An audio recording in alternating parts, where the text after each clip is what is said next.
what people are not understanding is that the next phase of globalization 4.0, is not simply platform work through screens, but will include haptic robotics, remote robotic work, and also avatar work. Like that your avatar will go, it won't necessarily even be you going to do the gig work, and that this is all going to run on blockchain, and you will have a digital identity. Your digital blockchain wallet will be the portal that links your digital twin, whether that is your digital humanoid robot or your digital avatar, to your material self. Welcome to the Kempe podcast. My name is Mikko Kempe, and the whole intention of this podcast is for me to try to get inside different fascinating minds so that we can discover together their unique perspective on life. Welcome, let's start. On the Kempe podcast this time, I have the great pleasure to have as a guest Alison McDowell. First of all, welcome to the Kempe podcast. Oh, thank you. Thanks for having me. And as far as I understand, you're an independent researcher, you're the host of a popular blog, Friends in the Gears, and you have researched a lot about artificial intelligence, this idea of singularity, cybernetics, wearable tech, and probably also biohacking, which I'm super interested myself. And you have talked, I guess, a lot about potential dangers and maybe some challenges that this kind of race, I think you use this term planetary computer that some people are wanting to, I guess, build, have. So you have talked about this potential maybe dangers, but are you just one of these kind of persons who are against technology and you are just thinking that it's all bad? Well, I guess it depends on what we call technology, right? I mean, in the end, like what is technology? Technology can be your hands, right? Or technology. So I mean, I think there's larger conversations around like larger ethical conversations around interrogating both the nature of the universe and our place in it. And to me, it feels like much of the technology that we talk about today is around like electrical engineering and systems engineering. And that for the most part, the people who are involved in these spaces do not have the access to knowledge and the shared understanding of technology as an engineering system, and who holds the power in these systems is not clearly understood. And it's not necessarily contextualized in terms of its military origins. A lot of the cloud computing systems and the cybernetic systems are directly connected to weapon systems. I mean, it always has been about weapon systems. And so it's very cool when it gets dressed up as a game or as, a digital currency system or as a media system. But if we're not equally surfacing the origins and understanding it as a command and control system, and a system that ultimately tends to be top down, right? And we're living in this moment of incredible disparities around wealth and power. And we understand that the people, if we're talking about potentially a planetary computer or a full-on social systems engineering at a global scale, perhaps even a cosmic scale, and that no one is necessarily having the full information to consent to a transformation, then to me, like, those are the questions that I want to look into. Because if in the end game, everyone has access to all of the information and all of the historic context, and then we collectively decide to do something, that is very different than a small group of people who have access to knowledge that is not commonly understood, making decisions that will likely further empower a small group of global sociopathic billionaires. And so that's sort of where I'm coming from. Like, I'm not here to tell you how to think about it, but I'm here to say, like, let us unpack all of the stuff and put it on the table and make sure everybody is fully informed before we go forth with, remaking ourselves or the beings with whom we share a planet into computing, like man-directed computing systems, which in some respects, they're already natural computing systems connected to a larger non-militarized apparatus. But then do we want to inject the militarization context into all of it? So that's sort of where I come from on it. And Yasha Levine's book, Surveillance Valley, which is, many people talk about Shoshana Zuboff surveillance capitalism. But at the end of the day, she's a Harvard, former emeritus Harvard Business School professor. So like how much, liberation is going to come out of Harvard Business School, right? How much spin, what isn't being said. And for me, a useful complement to that is Surveillance Valley, which is the military history of the internet. So if you understand that, I think you need to read those two together. Yeah, that's actually was my question. I've heard, I haven't researched this, but I heard that some people say that the internet was built by, was it DARPA or some US military? ARPA. At that point, it was the ARPA. Yeah. But you could say, well, haven't they done a lot of good by building the internet? Well, I guess it depends. So Stephen Newcomb is an independent Indigenous scholar who has done a lot of work around interrogating like systems of domination and empire, right? Especially as it pertains to the original people of Turtle Island.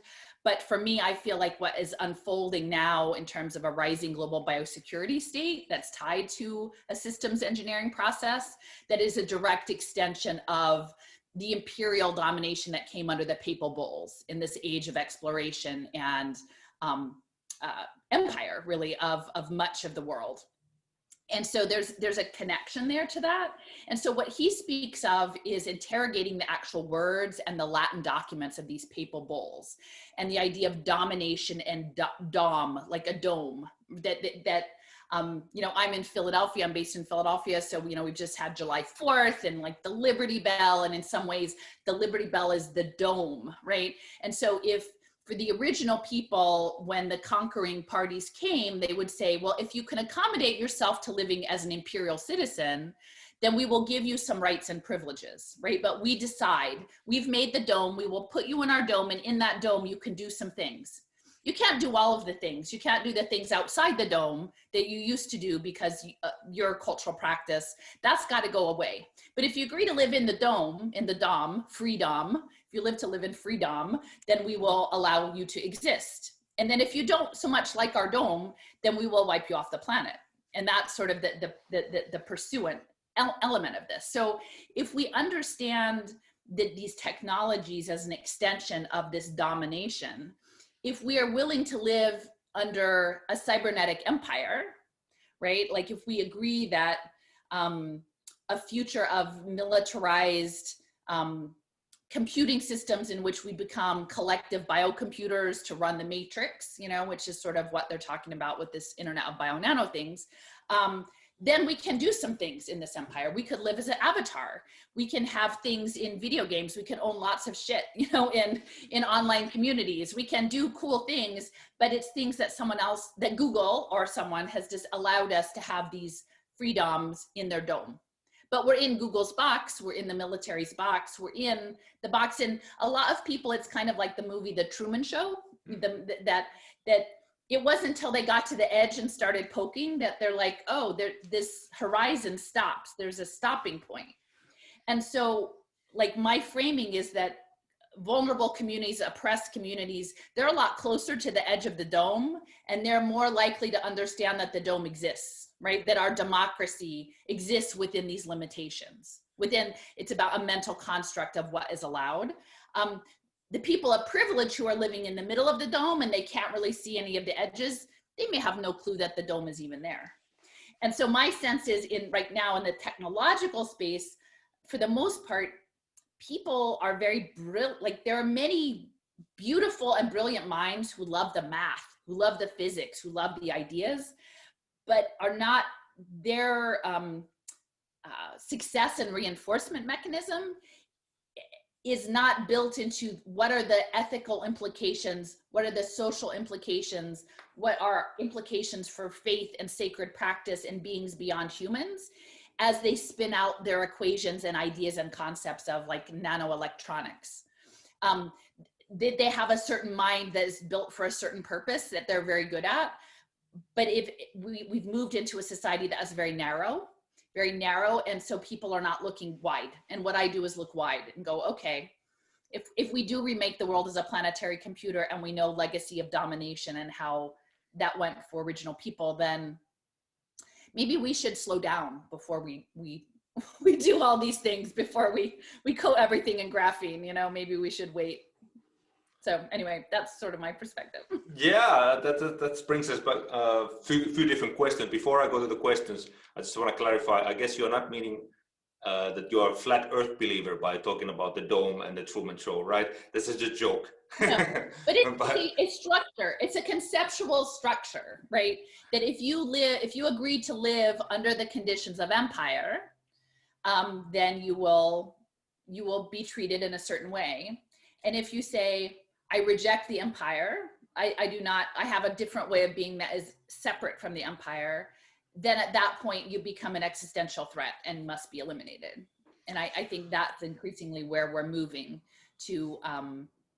Yeah, if there are some concepts around a planetary computer in which everything becomes attached to a larger system and where your DNA is reduced to a computing mechanism, I would suspect that there are going to be groups of people, if they fully understood what that meant, would not want to be under that system.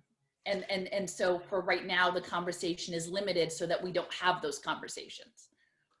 Yeah, I think if I understand what you're saying is that basically, if we go back in history, those people who have had technological power or basically colonized and come with the guns, oftentimes it has not gone so well with the indigenous people. And if we understand that history, if the power and technological power is in few hands, I guess what you're saying is that there is potential dangers and threats, right? Right. Well, it is a new system, right? So on the continent of, North America, the Latin America, that there were highly developed communities that were living with their own technologies on land and working in environmental systems for thousands of years that predated Western elements coming onto that space, right? And then when that came, and what evolved as this manifest destiny was an idea that that system needed to be fundamentally replaced by a different economic system, a different cultural system, a different system in relation to the environment. And so they did not coexist. The system that came was not willing to coexist with the existing system. And then what came of that was a cultural erasure, both overt in terms of death, a cultural erasure, which was tied to, making faith practices illegal, removing children from families, introducing, like economic dispossession, removal systems to make that culture's fabric completely fall apart. And I recently gave a talk in Arizona, which was the site of an engagement where the Apache for 30 years were engaged in the US military in sort of asymmetrical warfare to preserve their way of being on their lands. And so that engagement unfolded, and interestingly enough, the US military presence, it was the Buffalo soldiers, so it was the black soldiers. Who do you want to send to the desert and fight the Apache? Well, you send the black soldiers there, right? Of course. So then the evolution of this military base that dated to the 1870s became the center of, it's Fort Huachuca, and it's the center of electronic warfare. It's the center of electronic warfare. Still, so there is a historical legacy, and that's what I bring. This is what I attempt to bring, is if we understand as a legacy system, it's not surprising that Fort Huachuca is linked to Aberdeen Proving Ground and is involved in electronic warfare, because the new empire is digital. The new empire lives in the cloud and is a digital empire, but it's a military empire. And that's to a certain extent, I think many people operating in this space, maybe not the people operating in the space, because my understanding is many people who are operating, there's a quarter of a revolving door between the military and electronics, defense contractors, gamers, that there is quite a bit of overlap. And so I think people who are insiders in the space know that, but I think a lot of people who are using the products do not come into the products because they're so attractive and they work so well, and they feed into the needs that we perceive we have, that they don't really question where it came from, right? And so, and And of course, that's how you want to do it, because if you have an empire, you don't particularly want to engage in outright warfare. You'd rather people actually ask to be imperial subjects, right? You'd rather them actually come into it in their agreement, because you waste a lot less resources that way. Well, I lived in Louisiana, and I remember reading about some kind of slave owner at the time who consulted some kind of psychologist from Germany, and he came to the realization that the best type of slaves are those who don't realize they are slaves. So yes. I guess that's kind of what you're saying here. But can you expand maybe in kind of simple terms, or how would you begin even to unpack this idea of like a military empire and who would be behind it? You mentioned some globalist psychopaths, if I remember right in the beginning here. But how would you, in simple terms, try to explain, let's say, somebody who is not familiar with this type of ideas at all, like what is it that you mean? Well, okay, so when you say the who, so I think in many respects there are individuals, even in the alternative media, who are fronts for larger systems. What we're talking about is a structure of which there are sort of leading characters who embody these systems, like the Gateses and the Klaus Schwabs and different people who I'm not saying are good people, and they're certainly doing terrible things, but it's not just them. They are front man for a larger system behind. And so a lot of people would say like, well, it's too big to track. I don't know what this tracking system is. Okay, let me back up. All right, before I go there. So I will say, if you understand the imperative of capital is growth. Like the capital system demands an ongoing economic growth. In the same way, the last global economic crash in 2008, they said, go out and still buy things. Because if the system stopped, it's sort of the Ponzi scheme, it would all fall apart. So there's this perception of continued growth. And the logic of it is, if you live on a planet of finite resources, material resources, right? Not like necessarily electronic or particle resources, but physical material resources as we currently understand them. How do you continue to grow global economies without fully compromising the planet we're sitting on, right? So there's a tension there, like how, and then in addition to the physical limitations, now you've got incredible wealth inequality. So the idea of consumer spending becomes impossible because the poor are in debt and they can't nearly buy all the things in terms of goods and services that you need to sell them to grow the economy. They just don't have it, and they're maxed out on their debt. And the people who have the resources are the ones who just want more resources, and they're very limited number. So the system starts to get wonky, and you need a new system. And so my theory of how this system works is that they are going to create the metaverse, and you can actually see the messaging happening now. I shared a media, or it was like an op-ed for someone who works with Mark Andreessen, where they were talking about reality privilege. And so they're setting up the narrative that the metaverse will offer you all of the things. The metaverse will solve inequality. In the metaverse, you can have your deepest desires, met. You can connect globally. You can enrich your mind with all, which is in some extent true, because, I have had these collaborations with people through digital, so that's not all, I'm not saying it's not all true, but they're pitching the metaverse, and they're not talking about it as a military space, as the solution to the environmental problems, to the social problems, to the economic problems. If you live in the metaverse, you can have stuff, you can have ostensibly. Can you stop and say, can you explain what is a metaverse? Like a virtual reality? The metaverse is a digital realm, right? It is a digital world. I mean, we're somewhat living in different parts of the metaverse. Like right now, we're through Zoom. This is an electronic communication that will go be stored somewhere. And that's like a digital replica of the real world. Like it's like a bridge. But the gaming world and the video game industry is central to this, to the new version of Empire. And that's connected with the Entertainment Software Association. It's connected with Microsoft. is connected with this idea of that you would have a digital twin. Like the movie, kind of like the movie Player One or Avatar or something. Yeah, Ready Player One, I think there's a movie of like the surrogates. So that you would have a digital twin. Those digital twins could manifest either through a humanoid robot, which is being pursued now by, I think, like Sanctuary AI. They talk about it. There was Singularity University was in Denmark. They were hosting this woman from Sanctuary AI saying, oh, I'm gonna have a digital, I'm gonna have a humanoid robot twin, and I'm going to be in a haptic suit, and I'm going to, in VR headsets, we'll train my twin. My consciousness will be invested in a robot. So that's one kind. The other is that you will have a virtual avatar, and there's actually something called Ready Player Me, readyplayer.me, that is based out of Estonia, and they're being funded by the EU. And they say, okay, so now we have this whole data set of, we had these pods, and you would go in and you would get a 360 image, and we have tens of thousands of these we've collected.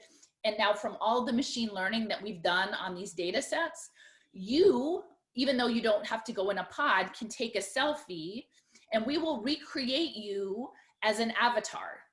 And we actually have a system that will reshape your avatar to work in whatever digital realm you're in.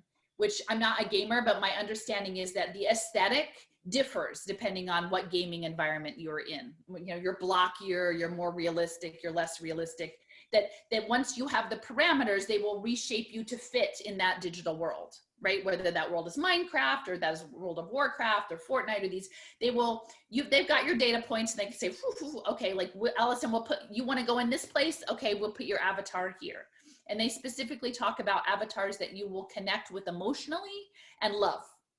And what people are not understanding is that the next phase of globalization 4.0, is not simply platform work through screens, but will include haptic robotics, remote robotic work, and also avatar work. Like that your avatar will go, it won't necessarily even be you going to do the gig work, and that this is all going to run on blockchain, and you will have a digital identity. Your digital blockchain wallet will be the portal that links your digital twin, whether that is your digital humanoid robot or your digital avatar, to your material self. And this data flow, the things you create, the things that you own, your emotions, your badges, your social credit, will flow through this portal, which is, they frame it as a blockchain wallet. Right now they're framing it as crypto, but it's not going to be just crypto. It's this holding space of interoperable data assets, which is what blockchain was meant for capital to go digital, will hold all of that. And it will, in holding it, it will be private, but then you will be forced to unlock data to access things, right? Do you want this gig job? Well, you have to open your wallet and let us know what your social credit score is so we can trust you. You know, you want to go to this concert, you want to do these things. Even as an avatar, they can force you to say, well, unlock this data to prove that you can do the thing that you're asking. And in the metaverse, they've talked about this also as the spatial web 3.0. So the spatial web exists in different online spaces. So you can picture like Facebook rooms or different virtual reality spaces, some of which will be, again, connected potentially remotely through haptics to robots, wherever they're physically. Some may strictly be avatars. And that, you know, your avatar can like earn tokens or credits for you, right? And then it will go to your combined wallet, right? Like you'll have a collective of, you know, beingness that's mostly like increasingly digital that is working or not on your behalf. And this is all coming through like Nippon Telegraph and Telephone. They have this Japan Moonshot project, this Japan Science and Technology Agency. They have a moonshot program. They had a conference in December 2019. Their paper, their first goal that says by 2050, their intention is that we will live outside of a physical mind and body in time and space. So we're getting here, and it's coming through gaming. It's coming, and no one's framing that as an empire. Like I got a second strike on my YouTube channel. And so I'm trying to find places. I don't want it to be blockchain, some other space to hold my online content, which is not monetized. I just want to put it out for people. And someone said, well, maybe Twitch. And I'm not a gamer. I didn't really know what Twitch was. You know, it's owned by Amazon. So again, problematic, but it's everyone streaming their video game lives, right? And so if you understand that we're in, I think what John Trudell, who is an American Indian activist who's passed on, but he describes it as a predator energy that would mind the being part of human, right? And he was framing it from an indigenous standpoint. But at this point, my framing is that artificial intelligence, or generalized artificial intelligence, is that predator energy. And the cultural erasure, the way the original people experienced it, is actually now all of natural life. All of natural life that is not integrated through synthetic biology or digital computational systems into the computer, that must be erased, because the new system cannot tolerate the outliers. And so we're in this moment, we're in this in-between moment.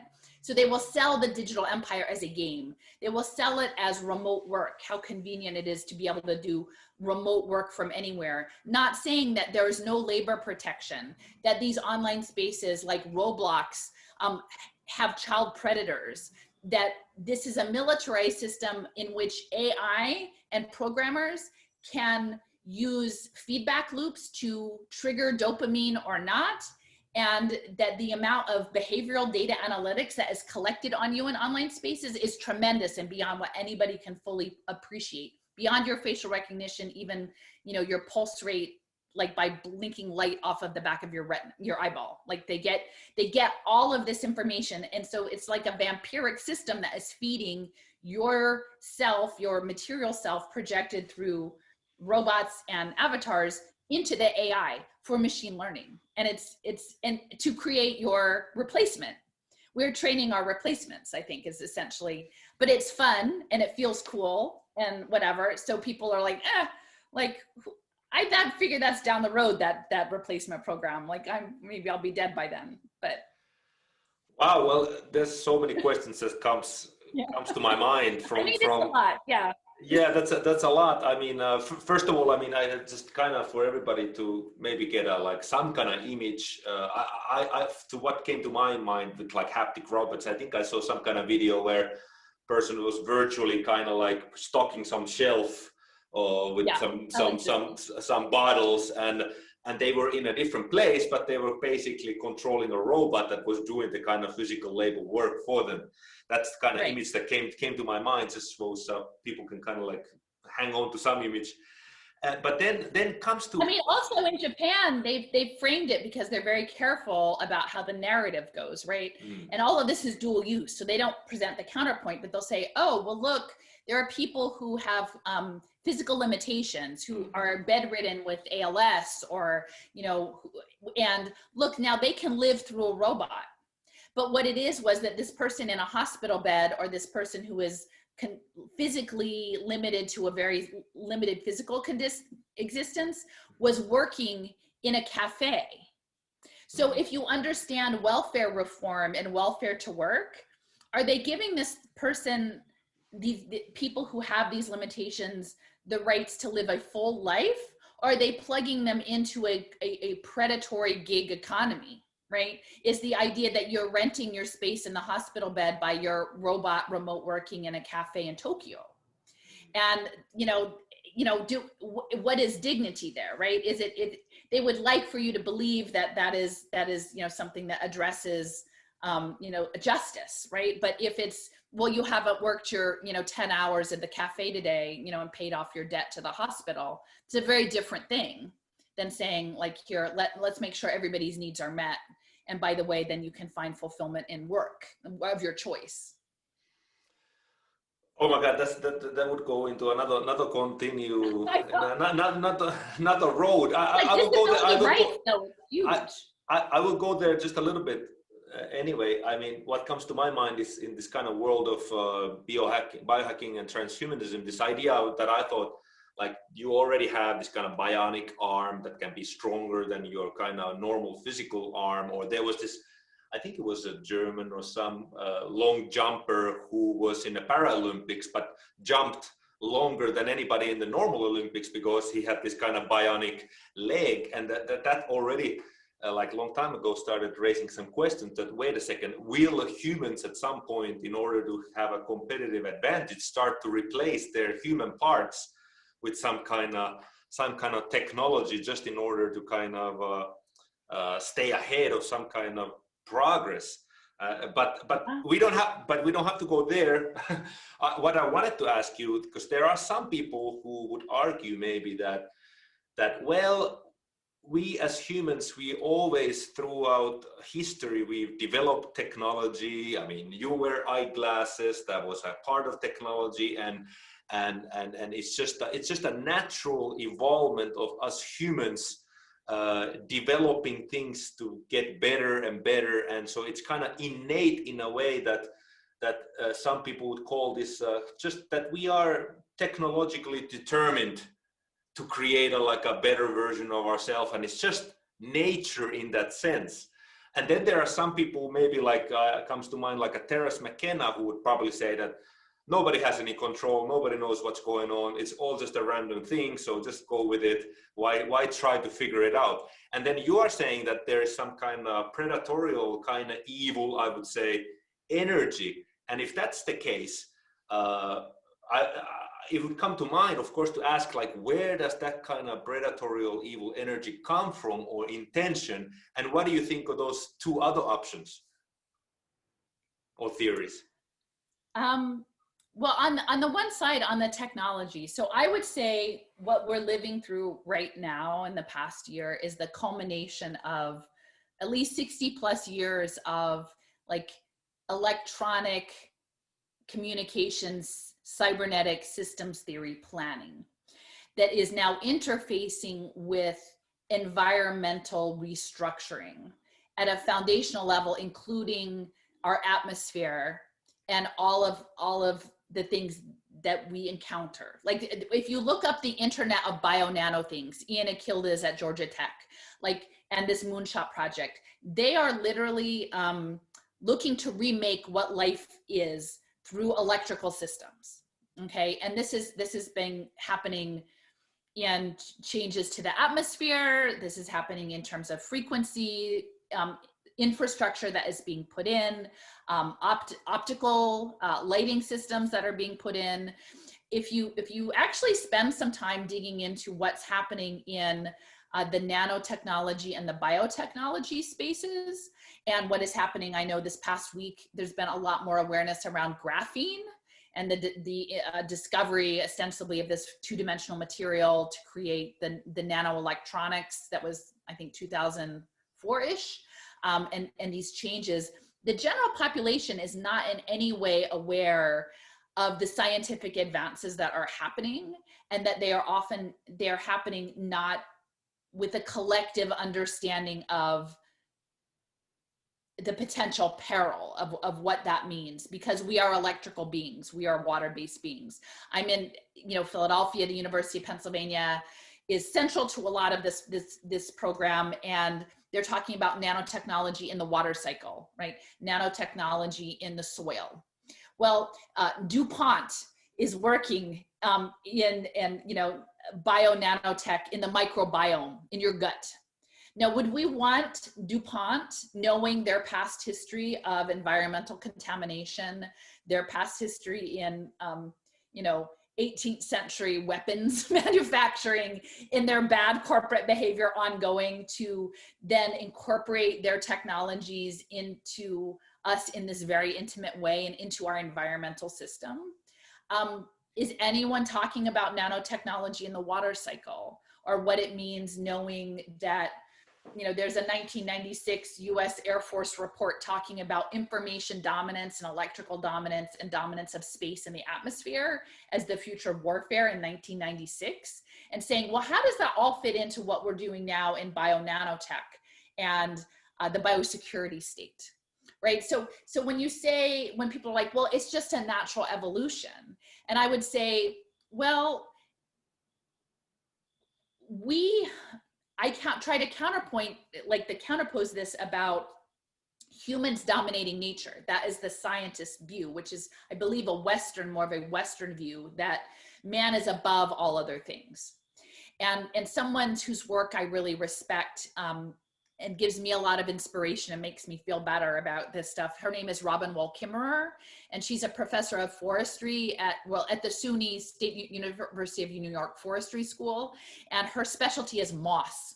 And she's citizen Potawatomi Nation. She's indigenous, and she speaks of the fact that humans, we're the younger beings, we're the younger siblings in all of this. Like, we're in this world where time is very different for her.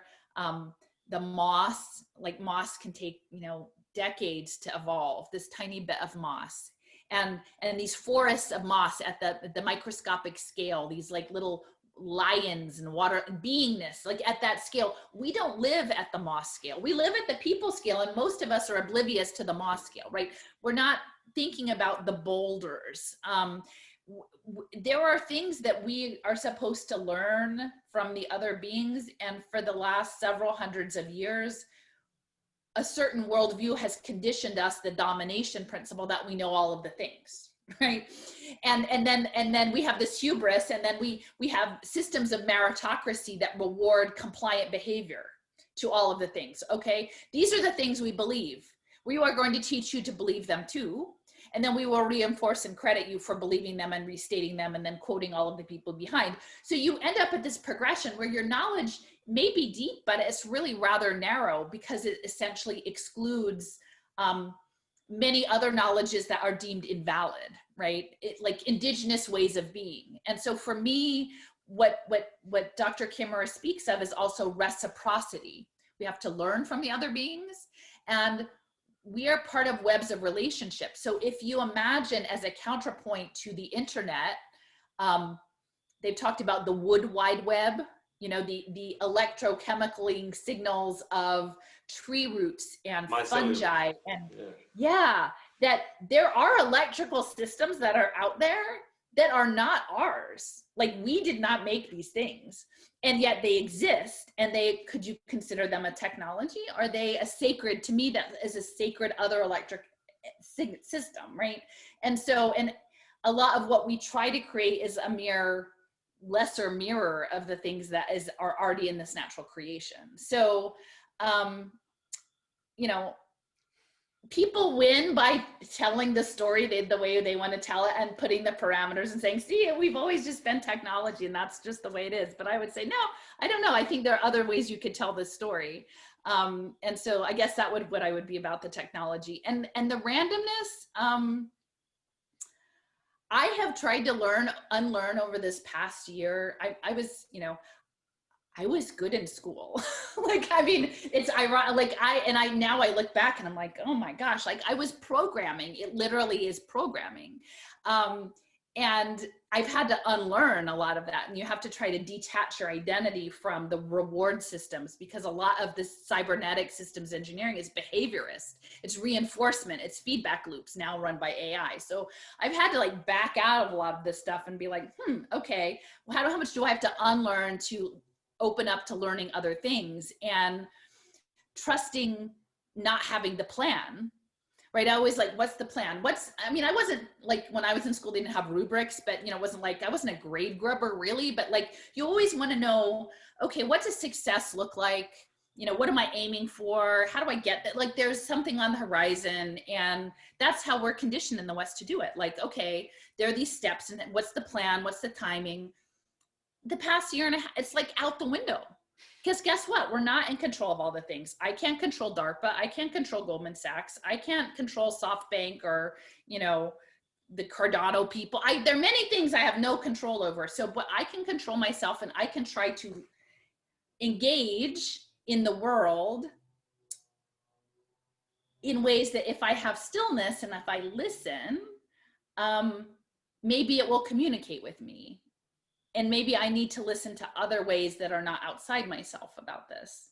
And so I don't know if you've seen any of my stuff about the dandelions, but I saw a little bit, yeah. I work in a garden, part-time. I'm not a horticulturalist. I have a desk job, but and this spring, I just had this feeling about the dandelion. There's something about the dandelion, because I feel like in facing off against this dominating prospect, we need something, but it can't be their game, can't play DARPA's game. What is that?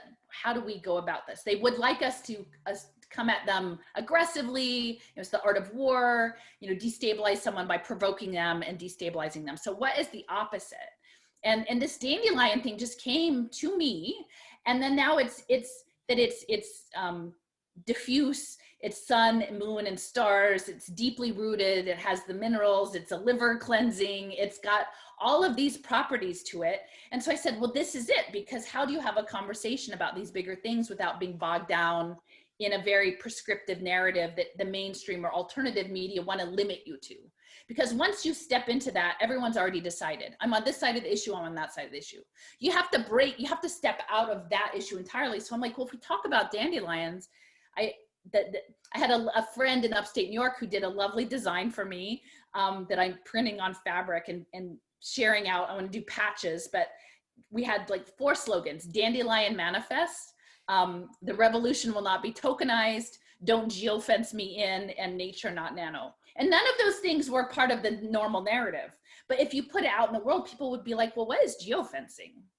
What do you mean tokens? Like, what are you talking about? And then it opens the door to be like, well, do you know about a digital wallet and a portal and, behavior credits and things? And so that's what I'm learning to trust, is my intuition. You take it and then you surf it, you live with it, you share with other people, because this dandelion idea was something I've had people from all over the world send me dandelions, send me dandelion honey, send me, I have this little ring someone sent me, it has dandelion little seeds on it, like floating. And I didn't ask for things, but I said, if you want to be part of something, we can't all create some alternative village concept. We're not necessarily all in a position of creating alternative currency or something outside this domination, but we can energetically intervene and try to transmute some of this energy, transmute some of the egregore, this waveform that's not just about this health event, but is about a larger problem of global capital and what it means to be human. Send me your dandelions. I don't care what, like, I've got boxes of them. I've got, some of them are sort of rotten, and some of them I've had cards with just a few seeds. I've had and they're in my little rimmed baking sheet and I take them, and I took them to New York, and I've taken them to Aberdeen, and I've taken them places, and we just say, some of us don't agree to this plan for the planetary computer. Some of us are not on board with this. And so we are just stating very clearly, because a lot of this, if you understand it from I don't go to the esoterics first place. That's not my first place to go, but I do think that there are people who know how to use word spells, use energetics to shape outcomes.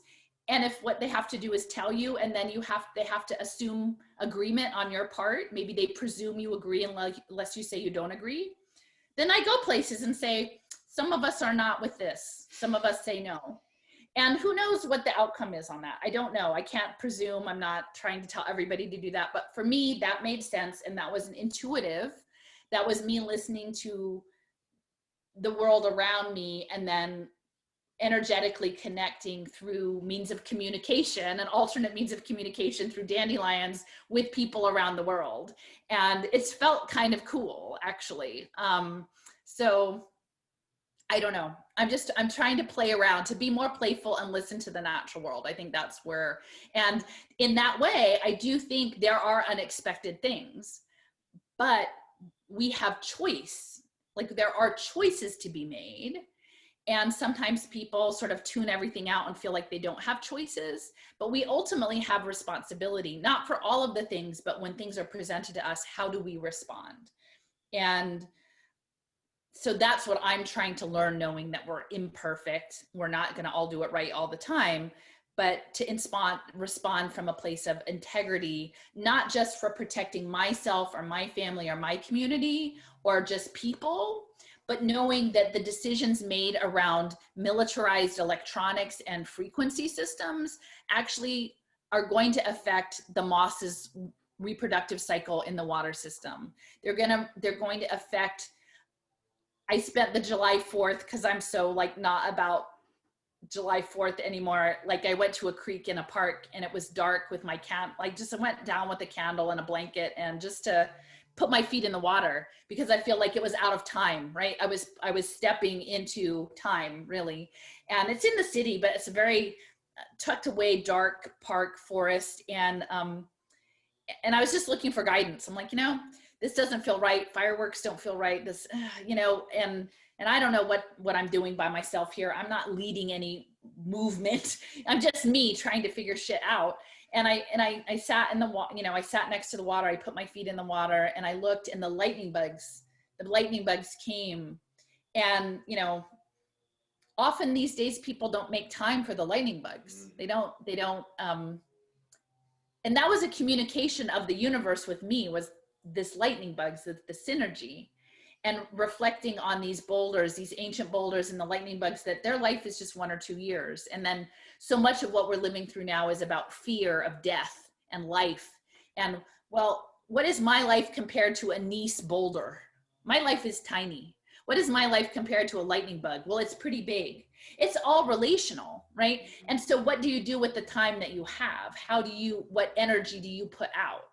And I guess that's, for me, why our current understanding of cloud-based technology from a military and increasingly programming standpoint, because the technologies are embedded in entertainment, in gaming, and that comes out of, if you understand consumer culture, propaganda, MK Ultra, all of these things are about using visuals and language to convey a message that those who hold the wealth seek to have you absorb and feel like it's your idea, like internalize it. If we turn away from that into a different energetic system, what things can we surface? Like, what kind of future do we create in that way? So I don't know, that's a lot.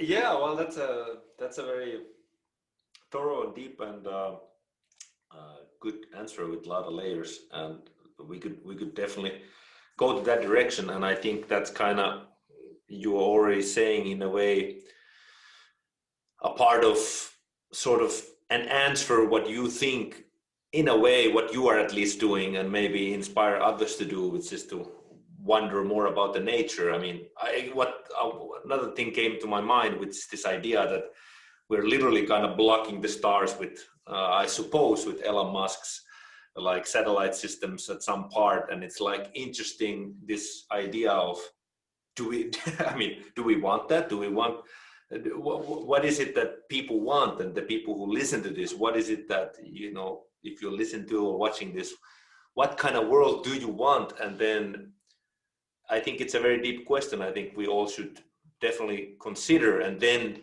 think and base the choices from that place, I suppose, is kind of what you're also saying, if I'm understanding right. And then, but this was such a beautiful answer, I think. But I would still want to touch upon, like, what do you, like, let's say, I'm sure some people might still think, oh, well, okay, MK Ultra, I heard a lot of things that sounded like a conspiracy. Like, what are things that you know for a fact are happening today? And I know you already touched upon many, but you could kind of simplify maybe and explain what people, in your opinion, should be aware of. Like, is it a crypto? You talked about blockchain, you talked about token system, geofencing, nanotechnology being in our water system. I mean, any one of those subjects, I think, would be interesting for me to hear, and I'm sure for many. But like, if you would have to pick one, to pick a technology that's already here and that you think people should be aware of, or how it affects, or what it might do, or where it might lead, what would you, where would you start? Right. Well, I think this, one of the key ideas, if we go back to this idea of the digital twin, mm-hmm. and the metaverse, right? And if we understand that that's an empire, right? Then the manifest destiny, right? At least from the US standpoint, there was, within the continent, the pressing of the moving towards the West and the erasure of that which was into a Western scientist framing. Then the US sort of expanded its military empire post-World War II into all of these territories and military bases. We don't consider ourselves an empire, but that was the construct. Then this next phase is information empire. And that's something my friend Joseph was teaching me about this morning, was understanding the universe as information. And even our understanding of matter and particle physics are sort of mixed into that, right? That what we sense of the world is not perhaps fully grasped, right? Like how we access it. And there is a, anyway, okay, so if we understand the metaverse, and I will share a paper with you that maybe you can link in the bottom to have people look at, that I've been looking at. So Nippon Telegraph and Telephone is central in 6G technology and digital twinning. And I feel probably closely working in Japan on this moonshot idea. Also, SoftBank is one of the largest Japanese banks, and they have the world's largest innovation fund around AI and what is the robotics. moonshine? What is the moonshine idea? The Moonshot project Moonshot. is the Japan Science and Technology Agency, where they said they have a number of goals, but the first one is that by 2050, we exist outside having a physical mind and body in time and space. Okay. And you might think, well, that's just a crackpot idea, except it's coming out of the government of Japan. It's connected with Nippon Telegraph and Telephone, and SoftBank is one of the largest, financial institutions in Japan, is running the world's largest AI and robotics, and is channeling a lot of the Saudi sovereign wealth fund money. Like, you can't just be like, oh, and we have particle physicists, and we have these nanoelectronics, and we're looking at ways of essentially parasitizing the mind with nanoparticles, with nanorobotics, all framed as dual use, right? Oh, we just want to cure Parkinson's. We just want to help stroke victims. We just want to understand Alzheimer's. But literally all of these ways of engineering cells and neurons as machines, it's being done by the military and state intelligence operations. They literally look at us as programmable matter, and for us, the masses of people, they just think of us as animals that talk, for the most part.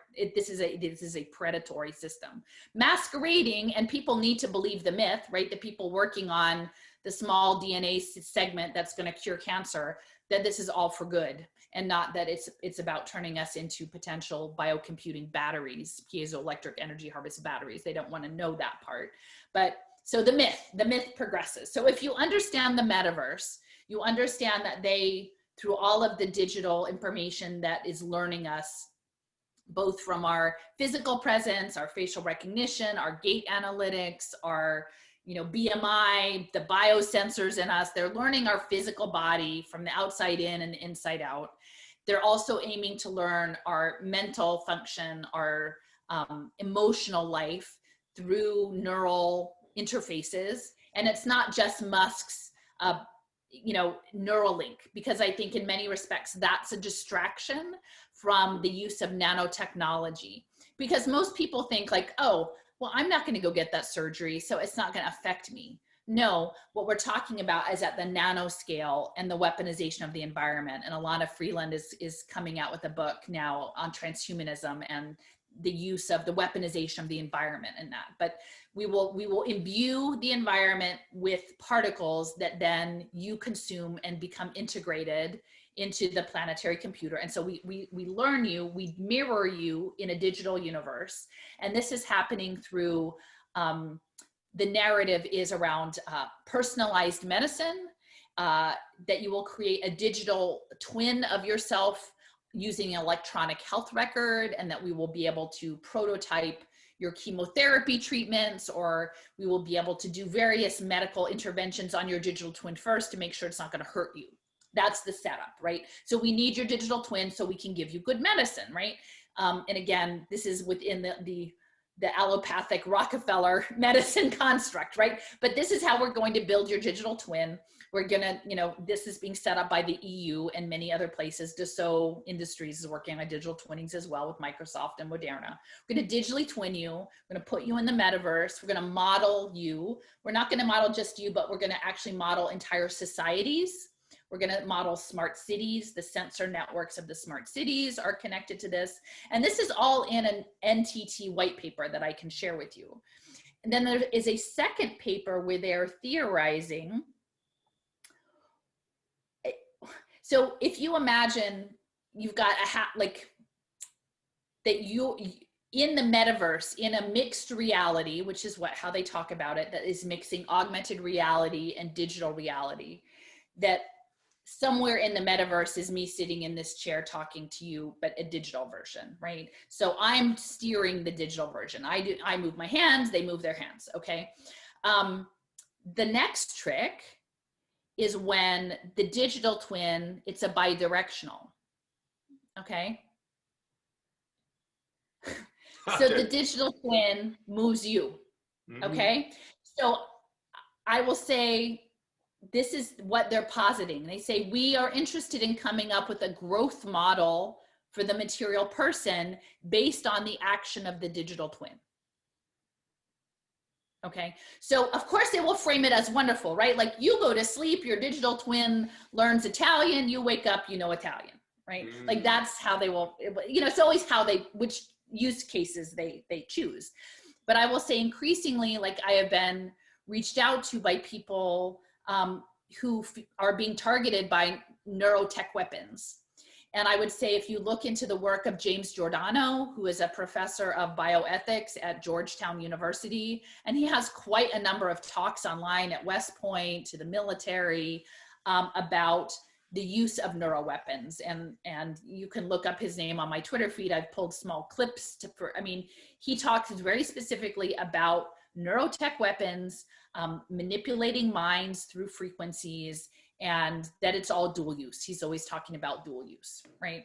So we know that the military is pursuing such technologies. They feel like other countries are pursuing this technology. We have Japan saying, well, how can we get your digital twins experience to reflect back on your physical body?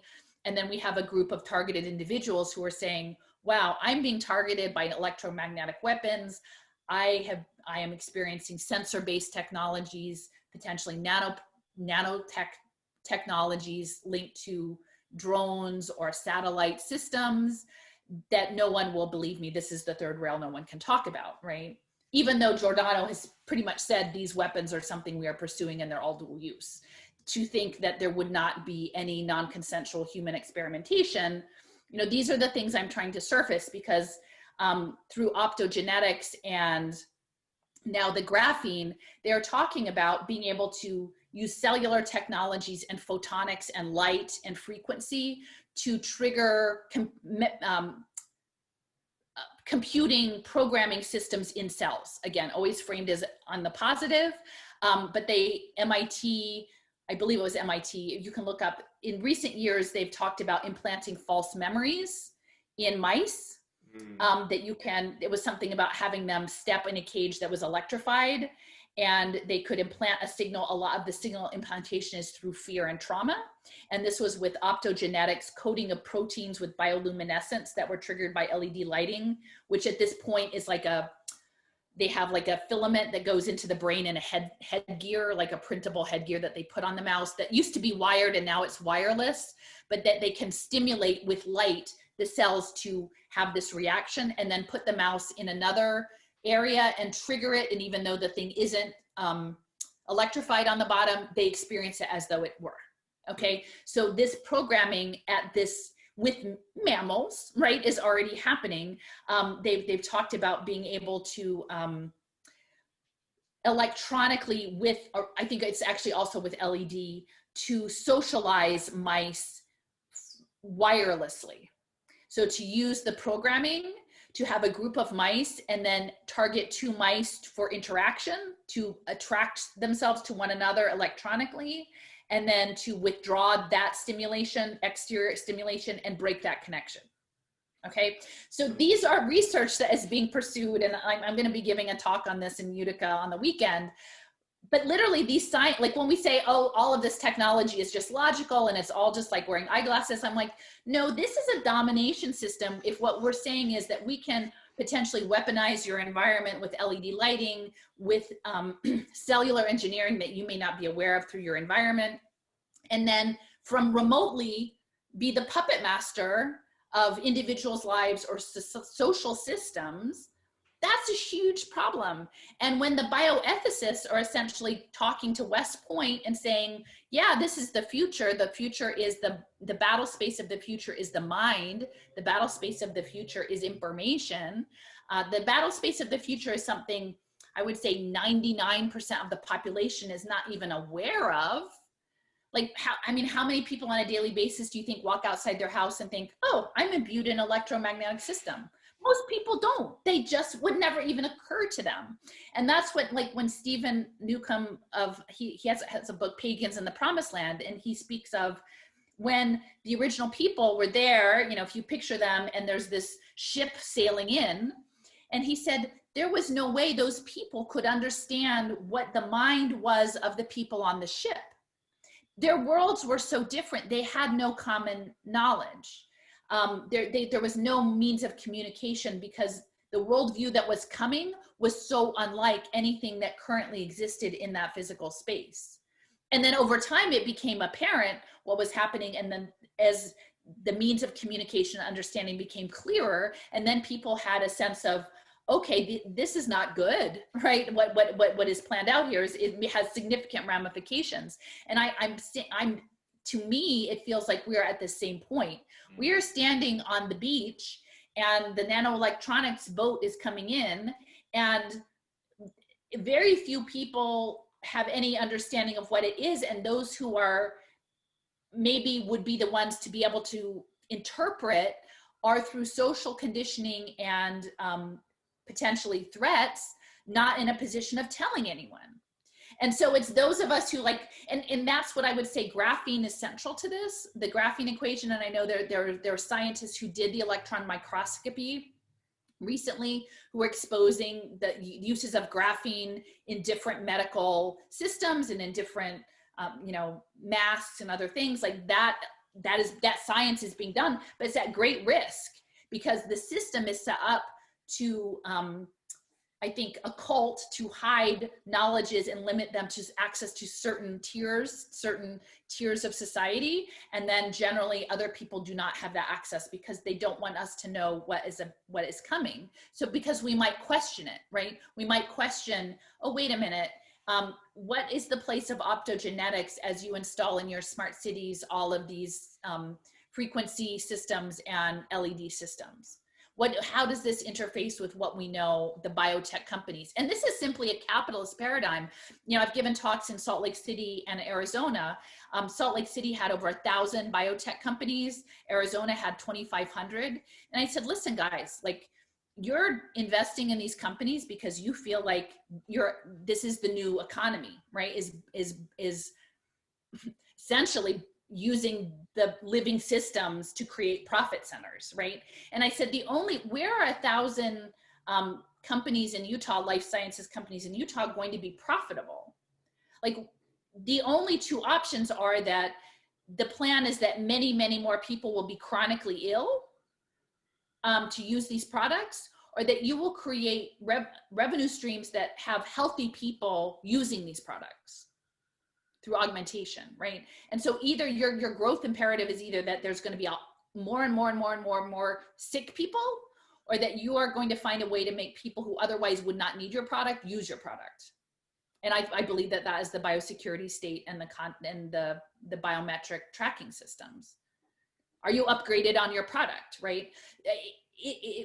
And no one is stopping to say, maybe we should not make an economy based on this.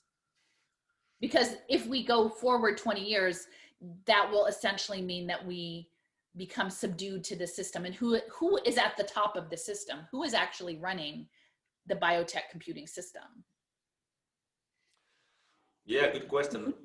Can you define a little bit what is optogenetics and maybe also what is considered nanotechnology or nanobots and where it's already used? And you mentioned are you saying that it can be already in a water system, or people drink it, or people eat it, or what? Yeah. So I would say like, and this is all a huge education for me too. So like what I say is like, I'm a mom. I got into this because they closed my schools in my city, right? And so that's how I came into this. Literally in 2013, they closed a bunch of schools and I'm like, this isn't fair. And, you know, I just kept following money and power, right? And I had some awakenings to the structure and nature of power. But my background is in art history and historic preservation and cultural landscapes. So I don't claim to be an expert on biotechnology. I don't claim to be an expert on blockchain. I don't claim to be, but I am an interested interrogator of the systems. And I welcome collective, good faith collective examination, right? So that's sort of where I'm at. And that is what, for the most part, the current education system doesn't want. They don't want curious thinkers who go out of their lane. Because if you're a curious thinker who goes out of your lane, you might be able to start connecting the dots, which is, I think, what my skill set brings to this conversation is that I go wide and I synthesize things, but I'm always willing to be wrong, because believe me, this is not something that I would take any satisfaction in being right about. Like if someone could actually convince me clearly that none of this was going to end up in a planetary computer where we are no longer in control of our thoughts or our bodies, like I'd be cool with that, right? If someone could show me where the guardrails are on this to make sure that that never happens. But, you know, if you understand Operation Paperclip and the Nazis and science, like, I don't know, like there's some concerning things. So, you know, like if, you know, it puts the whole space program in a very different understanding if you understand Operation Paperclip. It's very, very different. Which again, look it up. I mean, it's the CIA open records. It's, you know, it's not hidden. Yeah, I will promote. There was one episode I did with one guy here in Finland with Slim Mill, and we actually talked about it. I even showed the book from my bookshelf back. Yeah, I mean, and there's a lot in Latin America, actually. Like I have a friend who's written a book on like the nano mafia in Latin America. So there's a lot. It's not just the United States, it's the nano. So the nano, the idea, and I'm learning all of this, so like bear with me if I get some things wrong, but I think his name is Richard Feynman, F-E-Y-M-A-N. In the late 50s, I believe, he had a lecture that said there's plenty of room at the bottom. So there's plenty of room at the bottom. And so what he was theorizing was a change. He was a physicist, and that if you could understand things at the molecular level, like the world would completely change. That you could re-engineer the world and manifest it. This is at the scale of an electron microscope. So that's something that is beyond our current ability to perceive in the material world. But if you could access that molecular world and rebuild things molecule by molecule to the point that they would manifest in the real world, that would change everything. So this isn't brand new. The theory goes back, you know, 50 plus years. So then people have been working on this forever, but they don't have the technology. They didn't have the electron microscopes. And even if you did, the idea of putting little molecules next to each other into machines was still, they didn't have the manufacturing capability to do that. And I still don't quite get it how it happens, because I don't understand how you make a nano machine that isn't visible and get it to where it needs to go.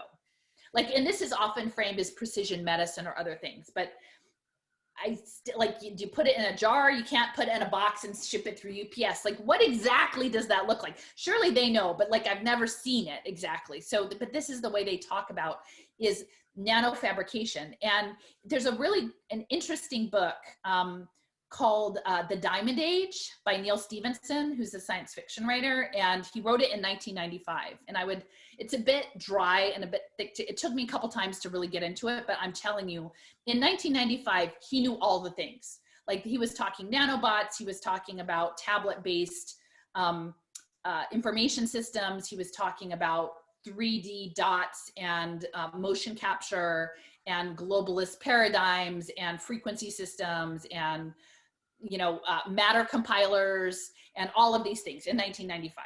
So if you're in the know, if you're in the groups who know, you know, and it's not a surprise. If you're in the groups who aren't supposed to know, it's all sounds very shocking. And then Neil Stephenson actually became the head futurist for Magic Leap virtual reality, which I think he is no longer that, but that was, he worked with Bezos for a while, and Magic Leap VR. So that, again, that's the empire, right? That's the empire that's being redesigned by the military at a molecular level. So they've been building on this idea of nanoparticles. Now, there are natural nanoparticles in the atmosphere, and then there are engineered nanoparticles. And I have a friend who does a lot more work in this, and I would highly recommend checking out. She is one of the bloggers at a blog called A Piece of Mindful, piece like a piece of the puzzle, a piece of mindful. And her articles are under Steffers is her blogging name.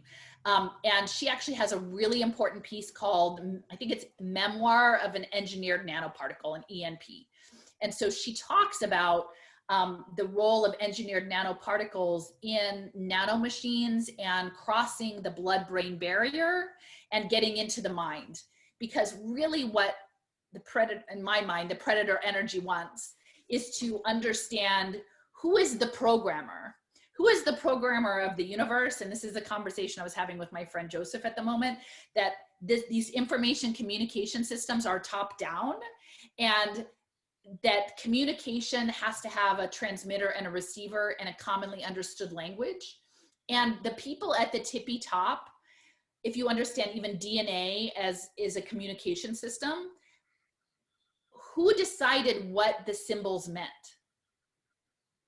That you can't have communication before both parties understand the symbols, whether that's Morse code, smoke signals, alphabets, like, you know, I've encoded dandelion with this message. So when someone gives you a dandelion, you will know it means this or do this action. That there has to be, if you've got the transmitter and receiver and the language, the symbols, the mode of extracting the message has to pre-exist the two parties. So where does that come from? And they want to know that, because what they're doing now is they're messing around with the computing system, but they don't know how to be the ones at the tippy top. They don't know how to get to the top. Their goal, like the predator energy wants to claim the coding system from whoever is currently at the top setting the communication signals. And so that is this quest of empire. And if, like, it keeps unfolding like an onion. So the other piece, which is my research, which I haven't even talked about at all, is this idea of social impact investing, and that we will use the sustainable development goals to create the interplanetary computer, and to say we're going to track all of your behavior against the environment and put sensors on all the trees so that we can track climate, you know, carbon credits for BlackRock and Blackstone and the Global Impact Management Project. So to get the digital twinning to happen, they've framed everything as sustainable, but it's not sustainable. But they framed it like the sustainable. We have to live in nanotech world so that BlackRock can make money off of our behavior and nature's behavior and the engineered behavior, and so we can engineer your behavior. By the way, all that sensor data is feeding the Singularity, and that's what SingularityNet is with Ben Goertzel. And that's what the blockchain system is going to keep track of all of this on the ultimate ledger, the ledger system, which goes back to the papal bulls and double entry bookkeeping. The new ledger is the blockchain, okay? So all of your energetic impulses, whether they be your good behavior, your electronic health record, your education credentials, everything is fed onto the blockchain, so they can in turn give it to AI, because Ben Goertzel wants the singularity and Handsome Robotics. They want that. They're putting 5 million kids. Cardano's putting 5 million kids on blockchain in Ethiopia with Ben Goertzel and Handsome Robotics to feed that singularity, baby. Put on that virtual headset. Let's plug in your pineal gland and feed it into the system, right? And so you've got impact. You've got climate crisis, you know, which does not take into account the military at all in climate crisis. You've got biosecurity state, you know, we're under potential pandemic. Everybody put on your sensors, everybody get logged in the blockchain so we can track you as an individual and social systems. We're making our bets, the hedge funds are making the bets on playing off again the markets, the futures markets in climate and water and people's behavior. Meanwhile, all the data feeds to AI, it's feeding into the digital twins in the metaverse. And then once you're in the metaverse, then the end goal is like, they're trying to get to the top tier of how the fuck do we program this? Who is the programmer and how do we swap places? So like, to me, that's the point where I'm at now. And the mechanism is both the tracking systems, the biosensor systems, which are inherent in creating a ubiquitous sensing environment, a sensed environment that is foundation in electronics, which must be imbued with nanoparticles for the frequency systems. And so right now it's in everything. And once Like, and when once you and once that well, you call it the predator energy, once that has figured out how to basically code life, you think that's when these capsules of babies will be born, and they will be automatically just programmed with this kind of AI to do certain jobs that whatever the predator energy wants you to do. well, and I think, I mean, the other piece of this, and I will credit Sophia Smallstorm on this, who she alerted me, but the more I understand, this is another big piece, is so when I was doing human capital finance, so that's really what I was doing really hard, like 6 to 8 months ago, like leading into, you know, last March. I'm like, my focus was, okay, they want to put sensors, they want to put digital identity, blockchain, they want to do all this stuff, and it's for global hedge funds. And, you know, that's the game. The game is about human capital finance and tracking people, controlling society as they shift to this world of automation, and it's all going to be this.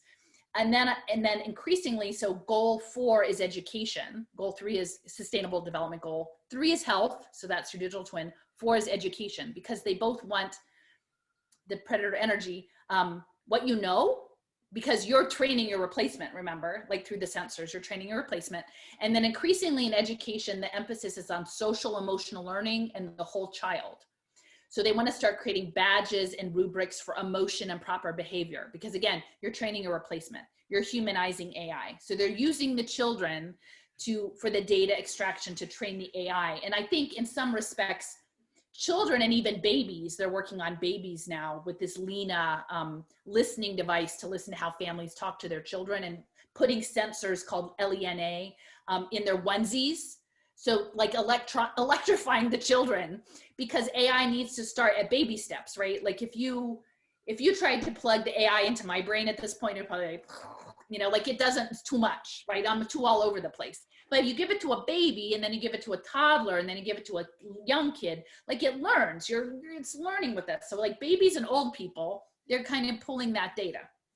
And that's also in elder care monitoring. So they're pulling the data in, and goal 4 in education, I was like, they need the kids to code it. The metaverse doesn't fully exist. I mean, it exists in bits and pieces. It exists in Fortnite. It exists in Twitch. It exists in Zoom. It exists, you know, in the, whatever Purdue's, the sentient world simulation. It exists in a lot of different places, but it's not cohesive at this point.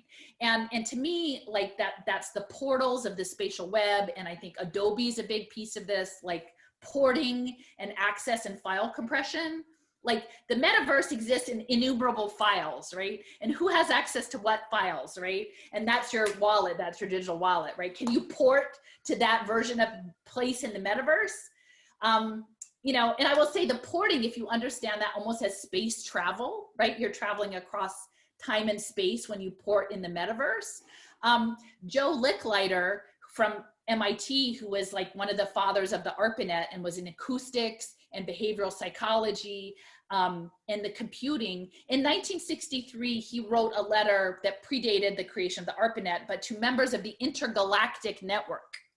That's the name of the memo, like to the members of the Intergalactic Network, right? And so, and that they don't just joke around about that, right? So if they're imagining space, like what if space already exists as electric frequencies, right? And now what we're doing is the space that exists as we understand it here on the Earth is packets of rooms and experiences and gamified environments that live as files that are like saved in compression that can be uncompressed as needed and then recompressed, and that you're an avatar, maybe we're already avatars, like accessing different files in the system and living through different realities in the system. Like it's kind of crazy. But Adobe, like Silicon Slopes, a lot of this is Salt Lake City, and Adobe was a key player in Silicon Slopes, which sits opposite the NSA data center at Bluffdale. Like your digital twin could totally live at Bluffdale already. You have to go under the building of Adobe to get into, like, it's not a gated community, but their ceremonial entrance to Silicon Slopes is under the Adobe building. Like they built out over the road. So you would literally go under the Adobe building to get, which is interesting if you think about Adobe, because that's nature, that's a natural soil. And they've co-opted it to electric, right? Like, cause these word plays are very interesting. Anyway, I digress, but where was I? But I think like this is this metaverse, right? And so they want the kids, they want to learn them, they need to code them. Oh, the piezoelectric. But then once you build it, it has to be powered, which is this crazy matrix battery situation. So if you look up piezoelectric human energy harvest, like, which some of the papers are actually out of Transylvania University, which is crazy, but they are talking about nano wires on like your eyelids, on your throat, even like implanted in your veins, so that your life force, the micron movements, become harvested. Initially, they say for wearable technology, your wearable technology, but that your life force is literally being mined for that. And the nanotech and the smart environments, they're talking about, like in India, tiles that have embedded nanotech. So when you walk on them, it creates energy that's then also captured. So if you picture the Ready Player One scenario where you're living in a stacked freight container, and they hand you, your, haptic suit, your smart haptic suit, and you're trapped in there, and with your, screen-based virtual reality existence, you just, you're sitting in, you are become a battery for the system, both your intellectual and emotional labor that is being pulled, but your biodynamic energy that's created as your bodily functions get micro harvested into running the metaverse, which I think will all be tracked on blockchain, which is kind of crazy. But I think that's how the pieces go together. Wow. Yeah, that's super interesting. It's so much to unpack on all of these ideas. What are some resources that you usually go to? You mentioned many books and authors and colleagues of yours already, but what kind of, were there some books, some lectures that kind of started you on this path? You said 2013, so you started go into researching how the world works, and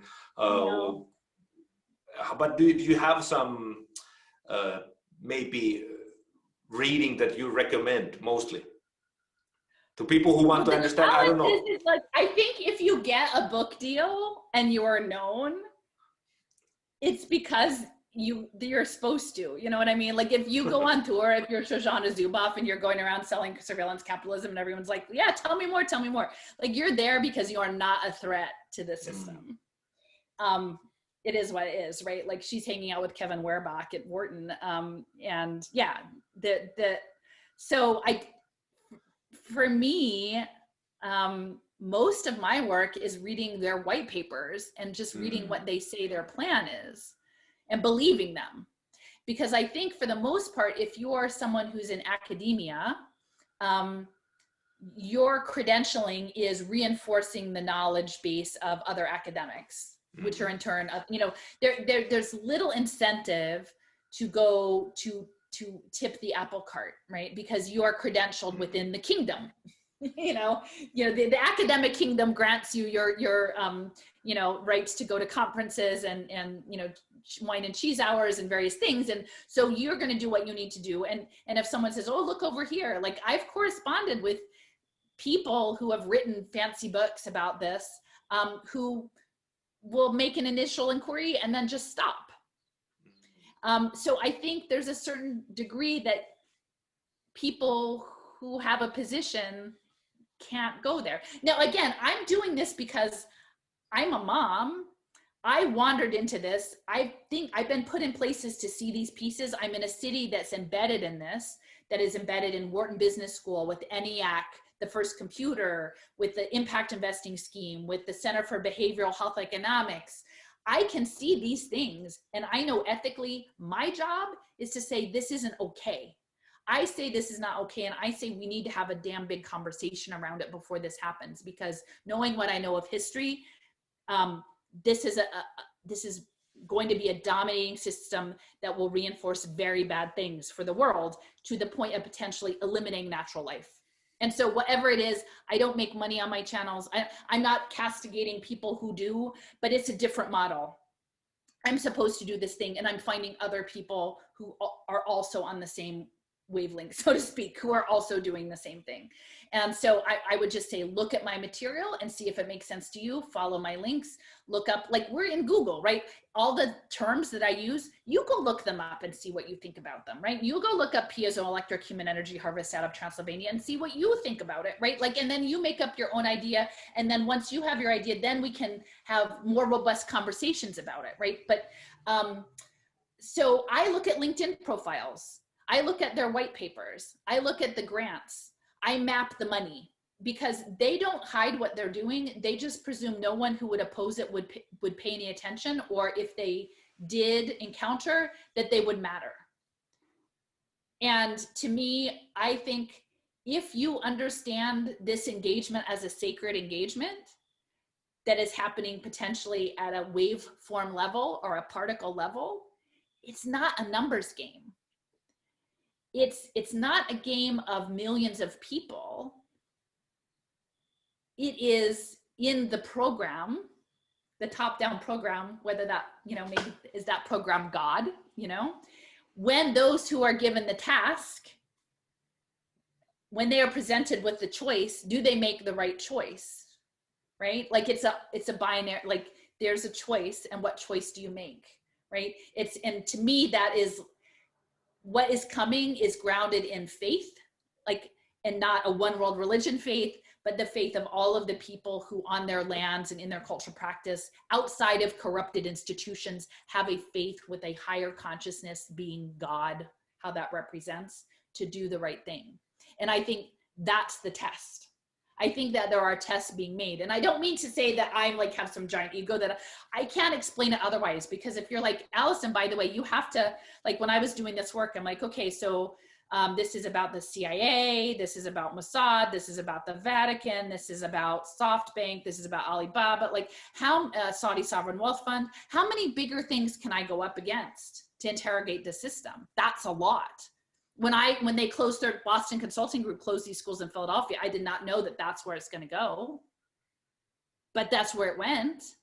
And so what are my tools? I don't play their game. I'm stepping out of their game. If there's plenty of room at the bottom, as Feynman said, I'm going to find the space in between the particles to try to affect the waveform in the way I can do it. And it may not take that many. It's like the morphic field or the morphic resonance. It could just be there's enough of us who can disrupt the egregore. And I'm not saying, like, I never came from like woo-woo stuff or new age stuff or meditation stuff. Literally, I'm just a regular person. But my intuition says the answer isn't in their game. And the answer is following our own connection to natural life and understanding at an atomic level, something very, very tiny could be incredibly powerful. That's what nanotech teaches us. The nanoparticles are so powerful because the normal rules of physics don't apply, and unexpected things can happen. So I think my friend Joseph wrote a beautiful guest post on my blog about love and math, because that is his gift, and about love extending into the universe as light, and that you can't hold light, you have to pass it. And if you hold light, it creates a black hole. And so that there's this universal energetic system of light that is, you capture it and then you pass it, you capture it and you pass it. And so if we understand, maybe it's not the internet, but it's the Indra's net, this web of the universe with the beautiful jewel hanging at every intersection, reflecting all of the beauty, that exists in equal reality to the militarized internet. And so how do we access that? How do we access that part? And I don't know, I don't say I have all the answers for sure, but I'm hoping to ask enough questions or to hold space for there to be other possibilities that the other people who do know, who feel the same, might be able to contribute their gifts and we can figure it out. Well, wow, that's a beautiful and poetic. I think that could be maybe a good place to kind of wrap up. I think that can leave to a lot of people to interpret and think that message on their own way. Maybe you can still say where people can find you. You have your blog, friendsinthegears.com. I will, of course, have all the links and everything else, all the other resources. I will try to find all the books and put it in the show notes wherever people watch or listen to this. Do you have any other people? Are you in social media in anywhere? Yeah, or, I mean, so, I mean, I currently have a YouTube channel, but it has 2 strikes on it now. So I don't know. I'm looking if anybody has ideas. I don't really want to put it on blockchain, obviously. So I'm trying to figure out what that looks like if people have thoughts. And again, I'm not monetizing any of it. But Allison McDowell YouTube you can find for now. And so I'm on Twitter. My Twitter handle is Philly, PHILLY852. And then on Facebook, it's Allison, ALISON, Haver, HAWVER, McDowell. Most of all my posts are public.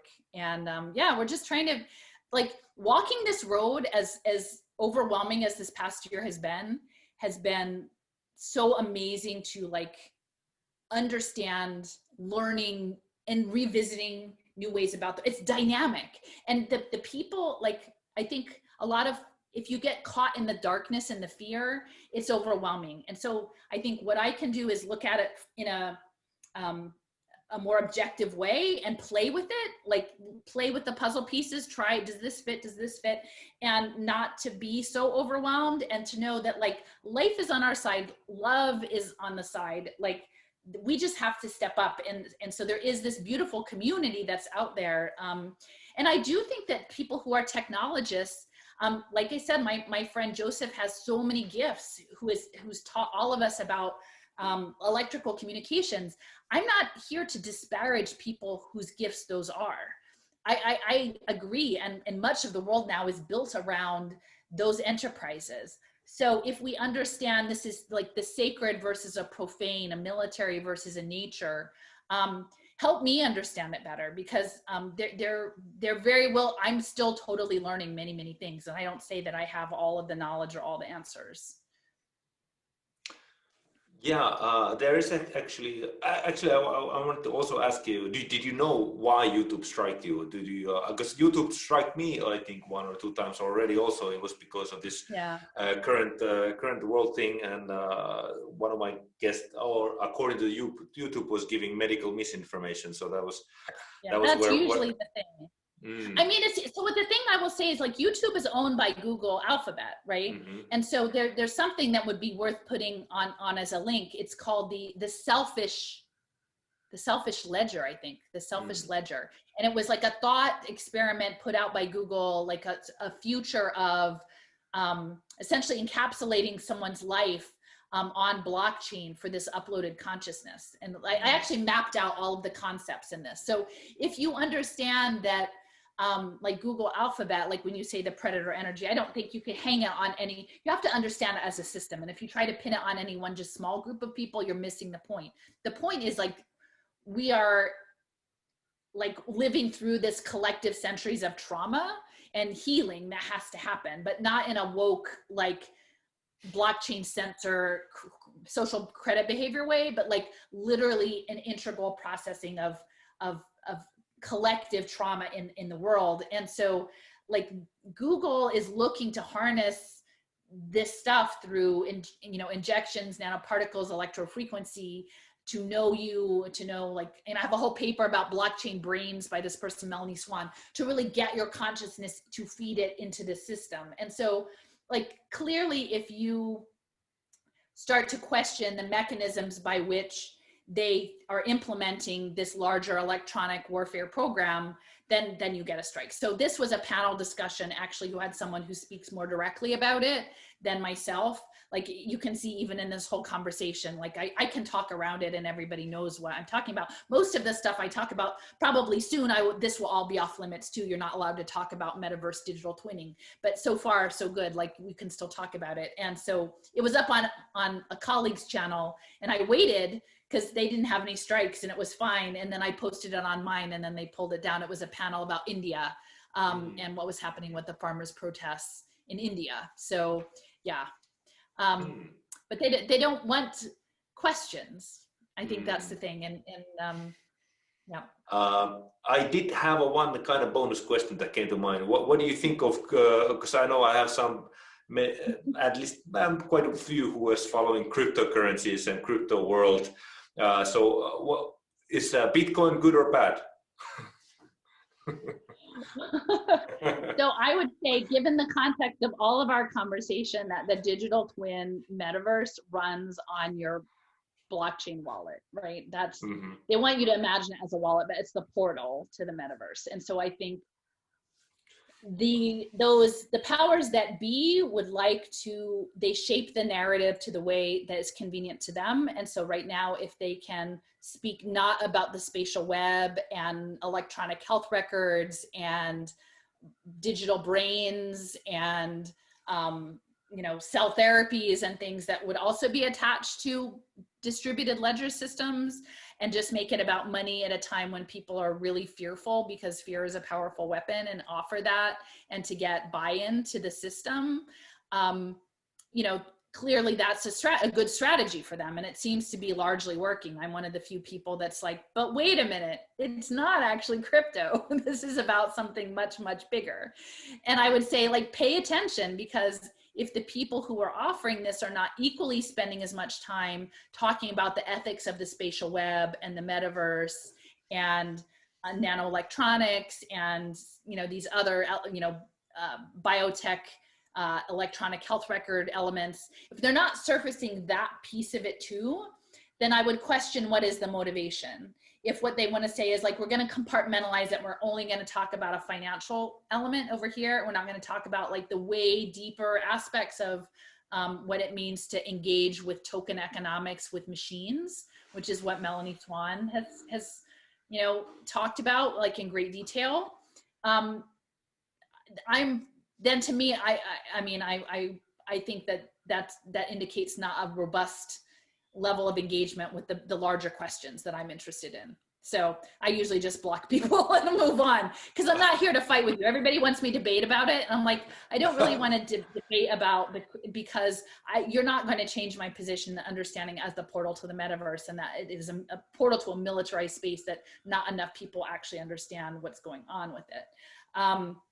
Maybe we will get there, maybe we will get to the point that we will get there. But I also say, my friend who does energy work, and if you understand language, right, currency is a current, it's electronic, it's a hold, right? Even the idea of money is when you have currency, that you're engaged in the existing system, right? You're in the kingdom, you have the currency, you're part of you're working in the kingdom.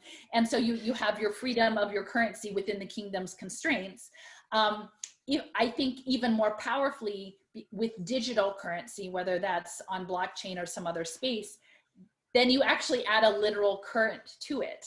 And so I think if you understand the idea of programming matter and frequency program and intention setting, once you can get someone to hold currency, then it becomes much more difficult for them to let it go.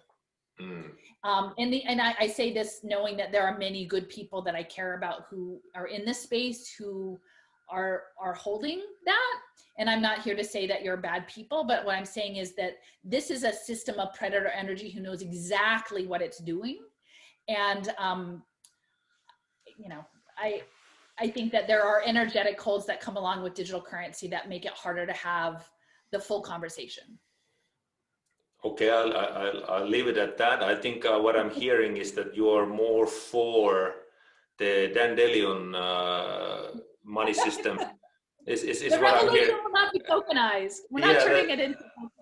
Well, see, can I say one last thing? So this is, Yeah, of course. and this is like when I say I get put into places like, and I'm not saying this from the ego. I don't know why this stuff is happening to me. Like literally, I feel like I'm living in a different world than most people that I'm intimately connected with in person, which is hard.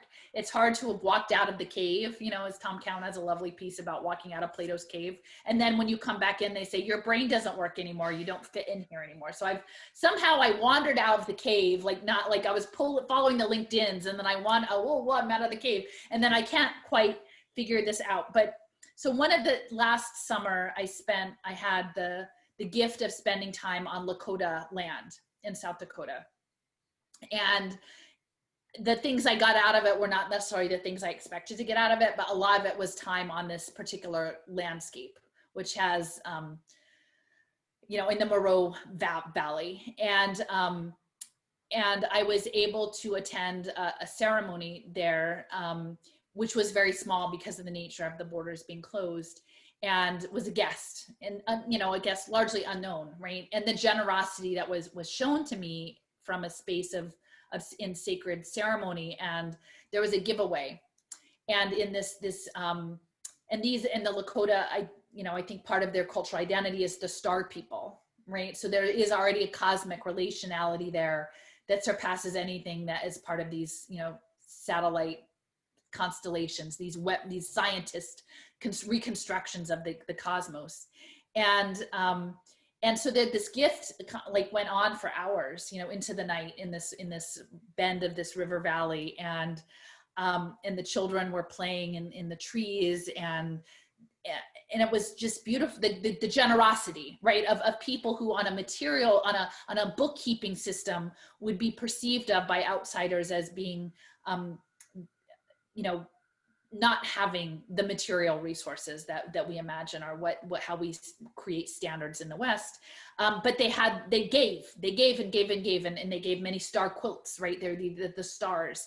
And they gave things to me, you know, they didn't even know me, you know, they gave me little toiletry bag, like soap and, you know, things. And then I got a small little bag of sage, and also a square fabric of quilting fabric, which I actually quilt too.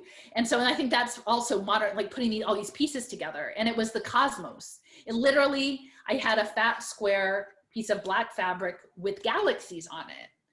And to me, that level of exchange in which people are engaged in a reciprocity that acknowledges spirit and community and ties to one another beyond some specific tokenized amount, but that is more holistic, is the direction that feels like what is needed in rebalancing this cosmic system, right? And that, to me, the blockchain ledger is the antithesis of that, because it is reframing trust as a machine and something where, now, can I understand how one would scale a gift economy and tied to sacred practice? I can't, like, I don't, and I'm not an economist, but to me, in my heart, that exchange was a very direct contrast to what is being proposed as liberation right now. And I just want to put that out for the world, because that is the thing that the predator energy most wants to erase out of the world, is that it is the collective connection that is shared in energy of gifts not sought. Like I said, now I part of my pay it forward is to not, you know, try to misuse that experience, but to say there is another way. Maybe what I was supposed to do is say there is a different way. Not that it's easy, but that we should be examining all the options, and that there's something quite beautiful in the connections of that exchange, that the nature of that exchange in community. Well, Alison, it's been a pleasure. Yeah. I think that's a good place to also stop again. I know, sorry. No, it's It's good. It's. I mean, I don't have any timeline on this, and I just kind of go with the intuition. So, and I know you probably have you're starting the day over there, so I will let you go with your things. Do you have any last things to say? Any last messages for people? Any maybe asks of anybody who's listening to this or watching? Any? Well, I would say, like, try to examine the system. I would say it's like a new language, and it's hard. People ask me, I think some people think that I'm doing it on purpose to be complicated or obscure things, and I don't. I can just do it the way I do it. Wasn't trained to do it. And it's like learning. And so if this sounds intriguing, but you're frustrated, I do still have these videos. People are like, I had to listen to like 20 to 40 hours of your videos, and now I get it. Now I really get it. And then they can take, maybe at some point the nanotech would just have a mind meld, which is not what I want. But I would say stick with it. And then just the place of love. Like, if we understand this universe as a place, like not just corny love and light, but that there is a frequency of love, that we can put our intentions out, that we are powerful. I'm not saying any of this as a fait accompli, or that they have got this in the bag, or that they'll be able to scale it. I'm saying this is the mindset of the invaders. The mindset of the invaders is this. We are powerful, and then how do we choose to engage? And I would say, seek clarity, come from a place of love, and come from a place of healing past injustice, and with both our relation to the earth and our relationship to one another. And then through that, like, this could be the moment, like there could be these amazing things that come out of it. So anyway, just thanks for your time. Take some, you can send me some dandelions. If you look up on my blog, Dandelion Manifest, my address is here. Don't put it on the customs, because they'll take them, but just fudge it or something, send some seeds and take dandelions where you are. It doesn't have to be the flowers, even just the leaves. They're on all 6 continents, and find a place that sets an intention. I talked with someone who's a musician. Put your vibration on the world in a good way. And we're connected. We're connected through the waves, and we're connected through the water, and you're not alone. So go team life. Yeah, well, no matter what people think, I think everybody can agree that we can have and benefit from more love and more caring in this world. Thank you very much for joining my podcast. Make sure to subscribe to my channel. And if you liked the episode, make sure to give it a thumbs up. Do join our conversations and comment. And share these videos forward. Thank you once again, and see you on the next episode.